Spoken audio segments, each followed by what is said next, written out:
Un cordial saludo a los alumnos del 8º grado. Bienvenidos. No importa el lugar para estudiar, aprenderemos desde donde estemos.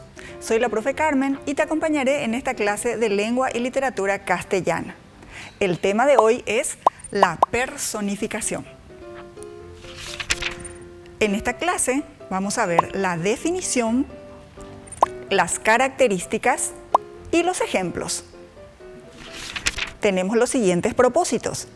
Distinguir la personificación entre los recursos literarios por sus características y producir un eslogan convincente empleando la personificación. Partamos de esta situación. ¿Ubican a esta persona? ¿De quién se trata? Muy bien, estamos viendo en imagen al doctor José Gaspar Rodríguez de Francia. Fue un estadista y político paraguayo que nació en Asunción en 1766. ¿Sabían que existe un museo con su nombre y de tinte colonial en la ciudad de Yaguarón? Sí, esta es la fachada del museo llamado igual que el presidente, José Gaspar Rodríguez de Francia. Es una casa de tinte colonial. Y como dice Walter ahí, la casa colonial mira al pasado. Ahora te pregunto, ¿una casa tiene ojos? ¿Puede mirar al pasado? Aún así, estoy segura que entendiste esa expresión. Vamos a nuestro tema. ¿Qué es la personificación? Justamente estamos hablando de la figura literaria que consiste en atribuir a un animal, objeto o ente inanimado propiedades humanas. Es decir, decimos que un perro puede hablar, puede sentir, que una cosa puede moverse, puede tener sentimientos, etc. Esta palabra viene del griego prosopon. Pros, que dice adelante o que significa adelante, y opos, que significa cara, y atribuye a las máscaras que utilizaban en la antigua Grecia para hacer comedias.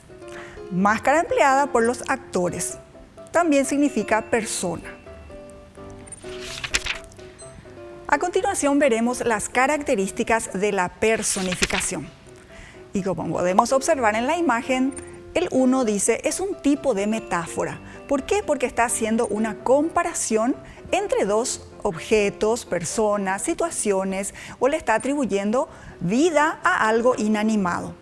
También, como dice el 2, atribuye acciones de personas a entes, objetos, cosas, y es propio del lenguaje literario, o utiliza un lenguaje literario. Los autores utilizan muchas personificaciones dentro de sus narraciones, también dentro de sus poesías, y todo lo que tenga que ver con la estilística y la representación de la palabra a través de la literatura.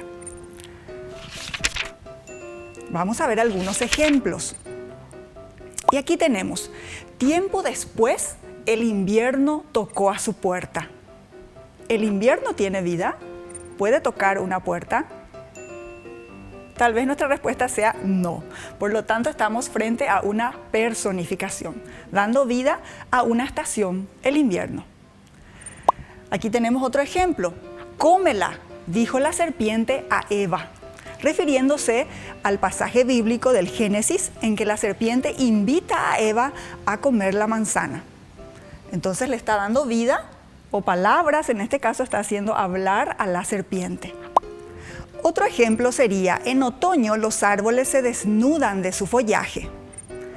Entonces aquí está dando vida al otoño y diciendo que al perder las hojas están como desnudándose, están quedando las ramas sin hojas, también dando vida al otoño.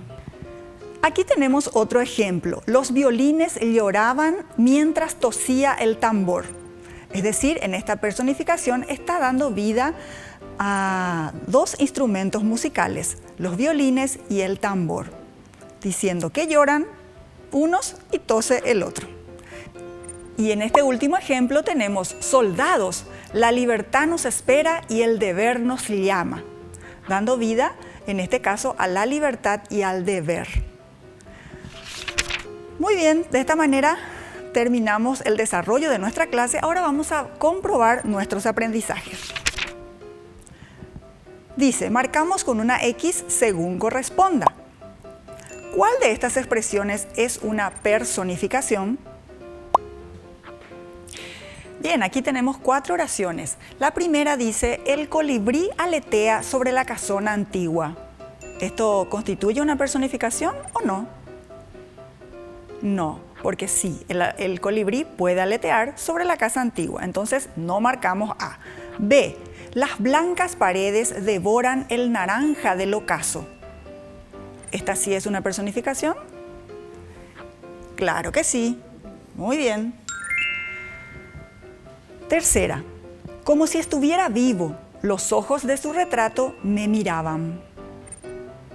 Aquí, más que personificación, podríamos decir que es una comparación. Recuerden que lleva el nexo como. La palabra nunca se hizo eterna. En la cuarta oración, ¿podemos hablar de personificación? ¿Sí o no? Sí, muy bien. Entonces, también marcamos, porque le está dando vida a una palabra. Seguidamente dice, describimos el Museo Dr. Gaspar Rodríguez de Francia utilizando la personificación. Y aquí tenemos la imagen de esa casona antigua con aberturas de la época, muy colonial. Y podemos decir que las antiguas piezas hablan de grandes épocas de nuestro pasado. Así como Walter iniciaba la clase diciendo que esta casa antigua mira al pasado. Ahí estaba utilizando una personificación. Pasamos a la pregunta final. ¿Para qué me sirve conocer la personificación? Bueno, justamente tenemos varias respuestas. Para desarrollar nuestra creatividad, porque es relevante para las artes y toda vez que tengas que escribir una redacción, una poesía, una narración, puedas emplear esta figura retórica. Es un recurso útil para ser más convincentes y también disfrutar de la literatura. Muy bien, así llegamos al final de nuestra clase en la que estuvimos viendo la personificación como figura literaria y conociendo más también acerca de la casa o casona ubicada en Yaguarón del dictador Francia. Recordá, no importa el lugar para estudiar, sos el protagonista de tu aprendizaje. Hasta un próximo encuentro.